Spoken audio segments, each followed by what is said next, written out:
Hey, I'm getting things set up. We're going to talk about strategies for rehydrating the earth. So let me share my screen.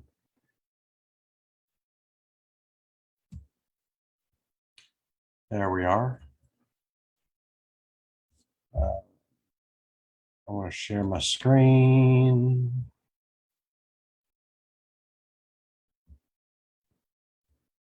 There we are. Okay, so let's talk about rehydrating the earth. I've got a total of 14 strategies here, or 14 families of strategies. And let's start it from the top. So briefly, rehydrating the earth is like, I think that's the key to so much else. I feel that two-thirds of the earth, two-thirds of the world's problems could be solved if we would rehydrate the earth. Rehydrating the earth means capturing the rain where it falls. And there are a number of strategies that we can use to capture the rain where it falls so that we can have more green growth. We can have more transpiration of water vapor. We can restore our water cycles. We can get more steady, consistent rain. We can restore our ecosystems. So these are the strategies. Handy dandy list of strategies. So first, increase plant matter. What we typically do is we do a lot of deforestation. We do a lot of mowing. We're always cutting away at brush, making things neat and clean. We need to increase plant matter instead of decreasing plant matter. As a species, we have eliminated maybe 50% of the plant matter on Earth. We need to go the other direction. We need to increase plant matter. If we were to increase our plant matter, then that would increase the amount of transpiration, which is the amount of water vapor that is coming from plants. And if we increase the amount of transpiration, then that would have a cooling effect, which would counteract and counterbalance the greenhouse effect. So we hear about climate change, we hear about global warming, and then skip several levels of logic and go straight to the CO2, because all we hear about is CO2. Well, we need to think about cooling the planet, and we can do that by having more plants that emit more water vapor, because water vapor has a cooling effect. So increasing plant matter, of the many, many strategies that we have, increasing plant matter is one of the easiest. We just have to let it grow. We have to let nature do its thing. And we need to do some weeding, some plant selection, but mainly the sun does the work if we will work with nature instead of against nature. And in increasing plant matter, under here it says trees and forests. We need to stop deforestation, especially deforestation for wood chips. The wood chips are supposed to be renewable energy. They're not.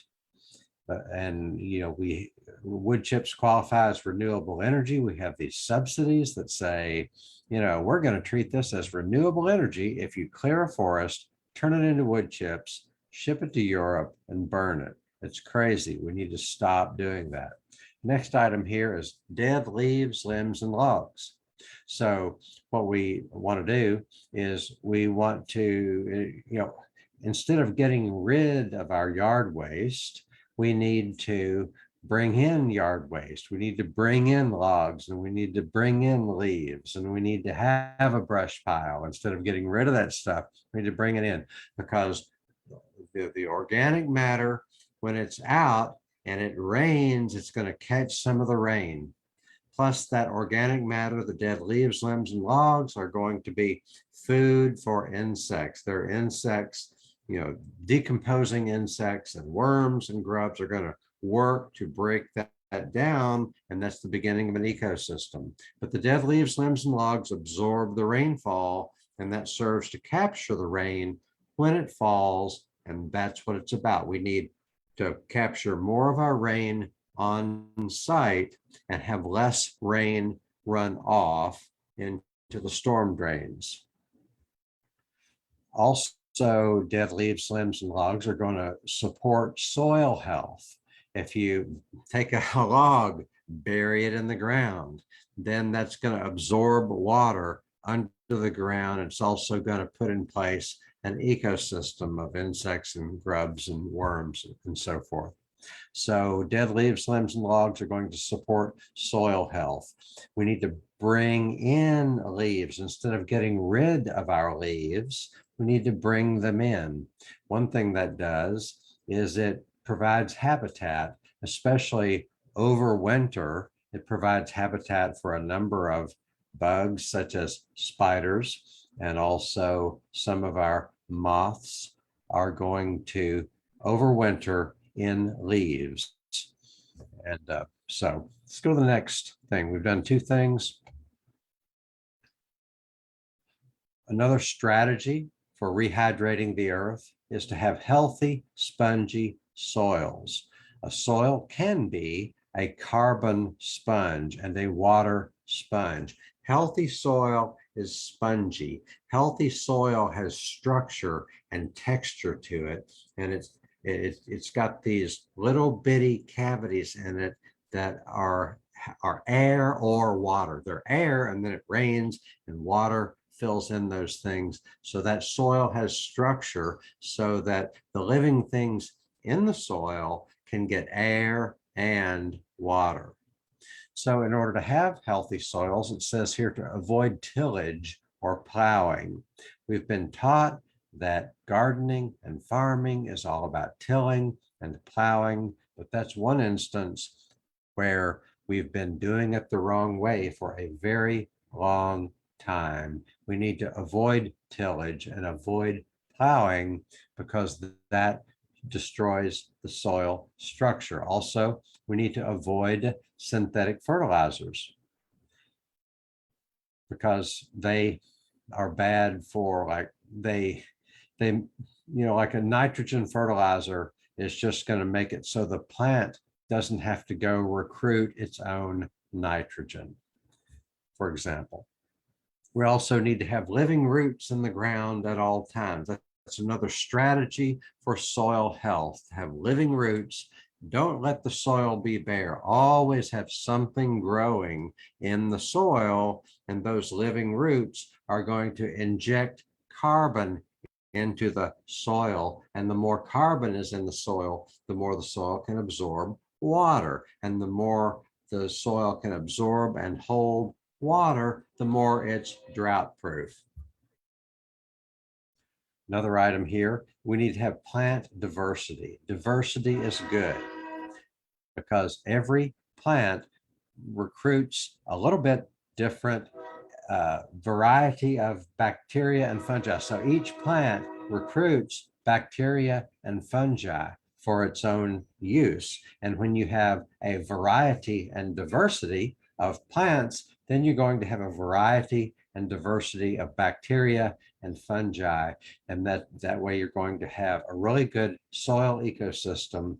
And that makes for a carbon-rich underground soil ecosystem, which is really good in every way. Next item, as far as rehydrating the earth, we're talking about strategies for rehydrating the earth. I say here small dams and small ponds. So if water is flowing off of your property, we need to somehow slow that flow and make it stop, because you want all of the rainfall to stay on your property. So small ponds and small dams can have a role to play in that. They slow the runoff, and they come, if you do it right, you then have a water supply for irrigation. Of course, it depends on the size of your property, etc., but a good strategy might be small dams and small ponds. Your small dams and small ponds will also serve to raise the water tables. So if you have a dam that's going to hold water, then that water then spreads out over your land. It raises the water tables. And the small dam or the small pond is going to reduce flooding. That's a benefit of rehydrating the earth. We not only reduce drought, but we reduce flooding, because we want every drop of water to be to stay on your property. That's the goal, for every drop of rainfall to stay on your property. Next strategy for rehydrating the earth is swales on contour. So a swale is a ditch, but when you think of a ditch, you think of something that's going to guide water downhill. But a swale on contour is just the opposite. Swale on contour is a ditch that's cut on a level, so that by definition, the swale is going to be perpendicular to the flow of water. So the water's flowing downhill and it's going to keep running downhill, except whoosh, it gets into a swale. The swale holds the water and long enough for that water to slow down the water, so the water will then soak into the ground, because that's the goal. We want to rehydrate the earth. We need the rainfall to soak into the ground. Next item is a keyline system or a master line system. This is mainly for farmers, but it's good to know so that you can know your farmer and say, hey, farmer, my farmer Robert or my farmer Carrie, do you all have a keyline system? Have you done a keyline system? Have you considered doing a keyline system? And a keyline system is almost like a swale. The swale is those lines as a ditch that runs on contour. A keyline system is more like a rut in the ground that's made by a certain type of plow. This is mainly for farmers, but it's good to know about. Next item on rehydrating the earth, strategies for rehydrating the earth, is to redirect street runoff onto our properties. So when the water is running down the street, do we want it to run into the drain? No, we want to capture that water onto our property if we can. Sometimes you can just remove the curb and the water runs onto your property. Brad Lancaster in Arizona has a lot of good information on that kind of strategy. Next item on rehydrating the earth, strategies for rehydrating the earth, is to employ animal engineers. Animal engineers include beavers and worms and beetles and ants and grubs and moles and mice. The animals, they dig in the dirt and they create a place for rain to go when it does rain. We need to not kill the animals in our midst, because they can do engineering projects which help us to rehydrate the earth.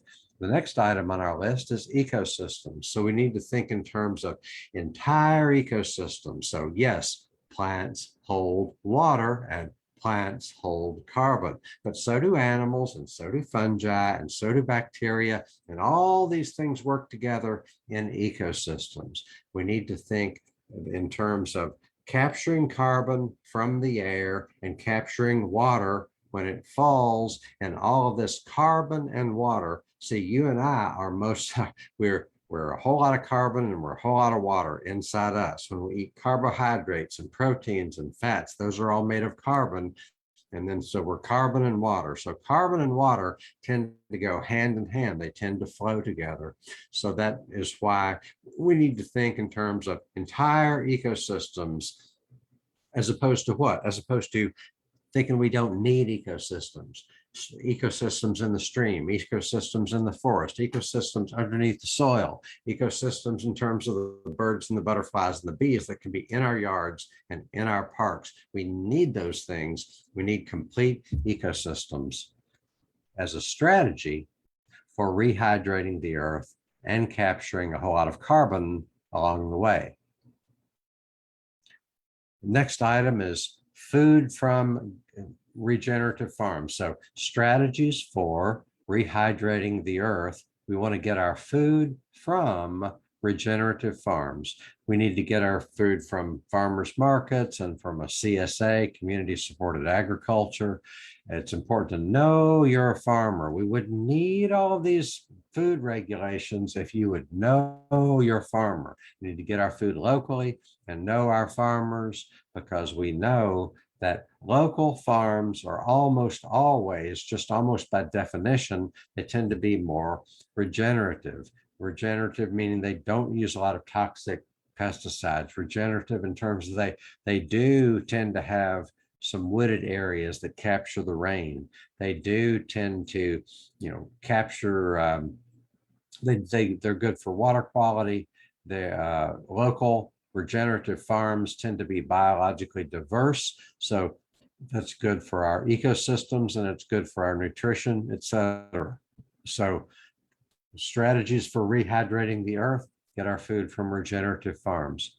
Next strategy for rehydrating the earth: do not use synthetic fertilizers, because these things destroy the health of the soil. Healthy soil is going to absorb a whole lot of water when it rains. So we need, and synthetic fertilizers make the soil unhealthy. The healthy soils can deliver to our plants all the nutrients we need. We need to get our fertilizer organically from compost, etc. So do not use synthetic fertilizers. Next, because the next item is do not use biocides at home. So biocides mean it's killing the biology. So biocides include insecticides and herbicides. Herbicide is something that kills a plant. Glyphosate is used to kill plants. 2,4-D is used to kill broadleaf weeds. We need to stop doing that because, for one thing, they can be neurotoxins. Some of them are carcinogens, causing cancer. These herbicides and insecticides, they're going to be harmful to adults, children, pets, and wildlife. There's nothing good that you can say about biocides, herbicides, insecticides, pesticides, fungicides, etc. Next item on strategies for rehydrating the earth is mow less in our yards. Mow less. Put the mower away for a while. Mow less. I don't use a mower. I use a weed eater. I weed eat my grass at about 6 to 9 inches where I have grass. I also, whenever possible, here's a tree that wants to grow. I put a stake there so I won't cut down that tree with my weed eater. I've got maple trees, oak trees, hackberry trees, and catalpa trees, just wanting to grow. So mow less, grow more. Let your grass grow higher. Get some seeds for wildflowers. Anything but mow, because when you mow, it's all that carbon, all that pollution, all that particulate pollution. It's going to pack down the dirt, and it's going to cause just short grass doesn't hold any water. So it's just going to be, it's basically a desert. It's a food desert, and we want to mow less and grow more. When we do let our grass grow higher, then it's a reservoir for water, and that water vapor is going to contribute back into the water cycle so that it's going to be available more for rain. That water vapor is also going to cool the air around your home or wherever you are. Mow less, grow more, and it's all good. Next item on strategies for rehydrating the earth is, and this is the last one, end deforestation. 90 to 95% of the deforestation that we do in the United States of America is completely illegitimate. It is short-sighted. We're removing the source of water when we do that. We need to stop doing that. So when we deforest, when we keep a forest, so let's say it's an intact forest, it's somewhat biologically diverse, it has fungi in the soil, it has good healthy soil, it has animals, it has a variety of wildflowers and vines and tall trees and short trees, then that's going to, and it has leaves that fall, and the leaves blanket the forest floor. That's a healthy ecosystem. We need to keep that intact. But what we do is we deforest, we take away all that habitat, and we cause drought, because an intact forest is going to have water vapor that it contributes to the air that's going to come down later as rain. Also, a forest has these bacteria called Aerobacter, and that Aerobacter bacteria is actually going to cause precipitation. If we get rid of all that, then we no longer have a way of making rain. Plus, if the forest is there, it's going to recharge the groundwater. When it does rain, that water, that rainfall, is going to sink into the soil and recharge the groundwater. It's all good. So in conclusion, let me real quick go back through these. To recap, here are some strategies that we can do to rehydrate the earth. Increase our plant matter, use dead leaves, limbs, and logs. We need to have healthy, spongy soils. We need some of us need to use small dams and small ponds. We need to have swales on contour. And we need to redirect, some of us need to redirect our street runoff onto our own property so it can soak into the ground where it can do some good. We need to employ animal engineers like beavers, worms, beetles, ants, moles, mice. All these are animal engineers and they're good. We need to get our food from regenerative farms. We need to refrain from the use of synthetic fertilizers and biocides. We need to mow less, and we need to end deforestation, or at least 90 to 95% of it. So the conclusion is, let's be aware of what can be done so that we can take action. Thanks very much for joining me. This has been another installment of Rehydrate the Earth, and I've been sharing with you some strategies for that. Have a great day.